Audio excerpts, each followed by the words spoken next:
नमस्कार, राष्ट्रपोस्ट से मैं पवन केसवानी।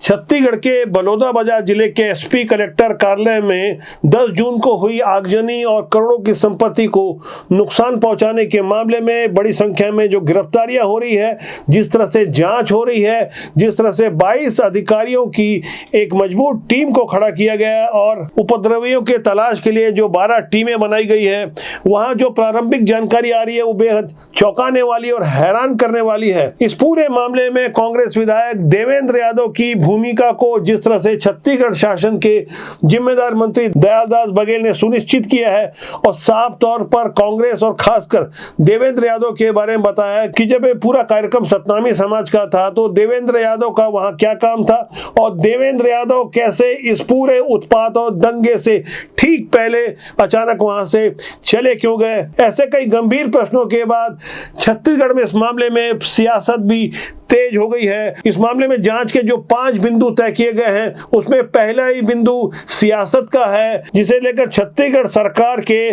मंत्री दयालदास बघेल ने घटना के एक दिन बाद ही प्रेस कॉन्फ्रेंस लेकर अपने 2 अन्य मंत्री साथी टंकराम वर्मा और श्याम बिहारी जायसवाल की मौजूदगी में सार्वजनिक रूप से इस बात पर मुहर लगा दी है कि ये पूरा मामला सियासी था, जिसमें देवेंद्र यादव के अलावा कांग्रेस के विधायक और कई अन्य पदाधिकारी मौजूद थे। शासन की ओर से की जा रही जांच का बिंदु क्रमांक 2, कहीं भीम आर्मी के बाहरी लोग गाइड तो नहीं कर रहे थे, इसमें कौन कौन शामिल हो सकते हैं। जांच का बिंदु क्रमांक 3, भाजपा सरकार के खिलाफ सांप्रदायिक साजिश तो नहीं थी। यह भी जांच का विषय है कि हजारों लोगों को एकत्र कर कौन लीड कर रहा था, क्योंकि इतने लोगों के खाने का इंतजाम, अन्य सुविधाएं देने का काम आसानी से तो नहीं हो सकता। इस बिंदु क्रमांक 3 के बारे में छत्तीसगढ़ शासन के मंत्री दयालदास बघेल ने भी कहा था कि 15,000 लोगों के खाने का इंतजाम किसने किया था। जांच का बिंदु क्रमांक 4, इस पूरे आंदोलन में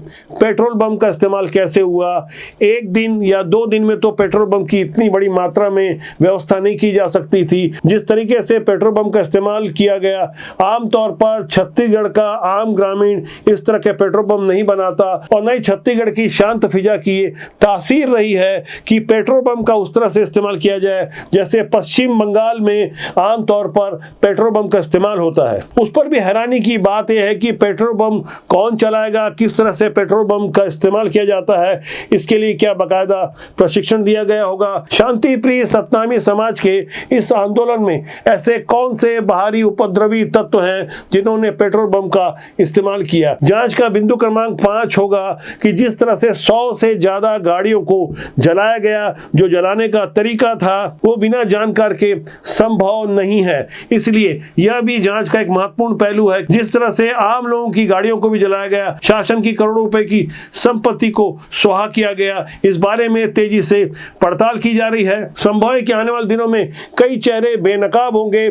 फिलहाल ऑफिशियल आधिकारिक रूप से 73 गिरफ्तारियां हुई है, 200 से ज्यादा लोगों को हिरासत में लिया गया है। बाकायदा भिलाई विधायक देवेंद्र यादव की भूमिका पर प्रश्न चिन्ह खड़ा किया गया। तो लगातार हमारे पास भी इस बारे में काफी महत्वपूर्ण जानकारियां सामने आ रही है। मेरे पिछले वीडियो में कमेंट करने वाले एक यूजर राजेंद्र कश्यप ने लिखा है कि ऐसा काम छत्तीसगढ़िया लोग नहीं कर सकते, बाहरी लोगों का काम है, देवेंद्र यादव का नार्को टेस्ट किया जाए। जांच में लगी पुलिस को उन 25 मोबाइल धारकों की तलाश है जिन्होंने अपने मोबाइल बंद कर दिए हैं। उपद्रव में वो शामिल थे, कई फोन सर्विलांस में हैं। कुछ महत्वपूर्ण बातें सामने आई है। घटना से पहले जिस तरह के भाषण दिए गए, जिस तरह की शब्दावली का इस्तेमाल किया गया, वो सारे रिकॉर्ड मौजूद हैं। एक एक कर जिस तरह से कड़ियां जोड़ी जा रही है और अपने ऊपर लगे आरोपों के बावजूद देवेंद्र यादव ने हालांकि कुछ सफाई दी है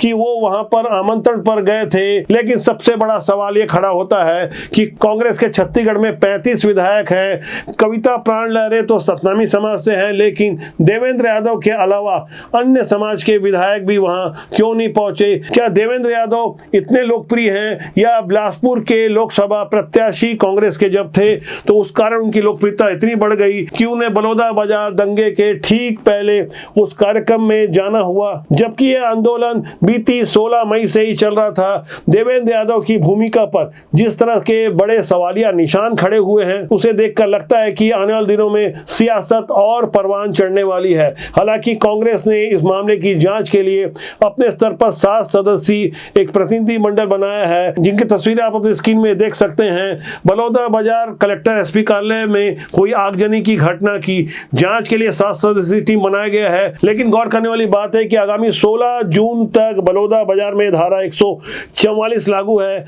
बावजूद इसके कांग्रेस का डेलीगेशन वहां जाएगा, किससे बात करेगा, क्या बात करेगा, जांच का स्तर कैसा होगा, किस स्तर पर जांच की जाएगी, ये तो आने वाला वक्त बताएगा। फिलहाल पुलिस अपने स्तर पर जांच कर रही है। 10 जून की घटना के कुछ ही देर बाद असामाजिक तत्वों ने जो पोस्ट की, जिस तरह से रायपुर को जलाने की धमकी दी, वह भी जांच का एक महत्वपूर्ण बिंदु हो सकता है। जैसा कि आप अपनी स्क्रीन में देख पा रहे हैं, ये पोस्ट की है 10 जून को समय 5:11 पर अभिषेक सिंह आजाद ने, जिसने अपनी पोस्ट लिखी है भीम आर्मी एएसपी। अभिषेक सिंह आजाद ने इस घटना के बाद लिखा था, छत्तीसगढ़ की सरकार ये नोट कर ले, आगामी इससे भी बड़ा प्रदर्शन राजधानी रायपुर में होगा, लॉ एंड ऑर्डर की स्थिति संभालना मुश्किल हो जाएगा। भीम आर्मी की ओर से ऐसी खुलेआम धमकी देने का नतीजा क्या होगा, यह वो भी अच्छी तरह जानते हैं। पुलिस जिस तरह से सख्त रवैया अपना रही है, लोगों की ओर से मांग उठ रही है, जिन्होंने आगजनी की है, सरकारी संपत्ति को क्षति पहुंचाई है, आम जनता को प्रताड़ित किया है, जिस तरह से उनके साथ मारपीट की गई है,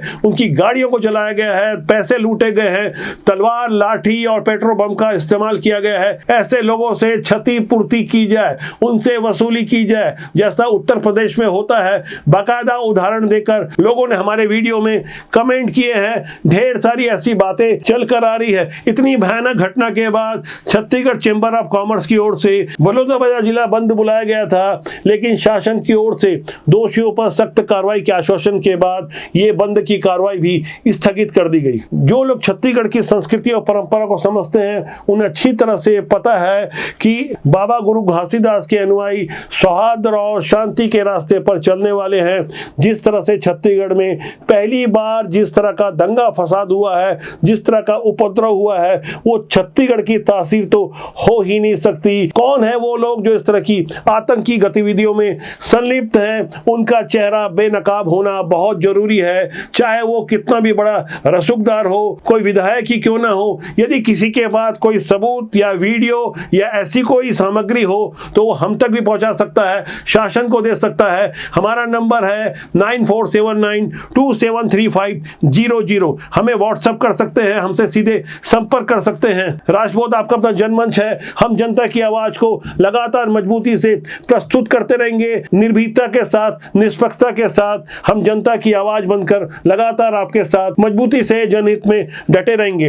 राष्ट्रबोध का सूत्र वाक्य है, राष्ट्रहित सर्वोपरि। तो आज के लिए इतना ही। मेरा आपसे आग्रह है कि चैनल को देखें, लाइक करें, शेयर करें, सब्सक्राइब करें। बहुत जल्दी आपसे फिर मुलाकात होगी। नमस्कार।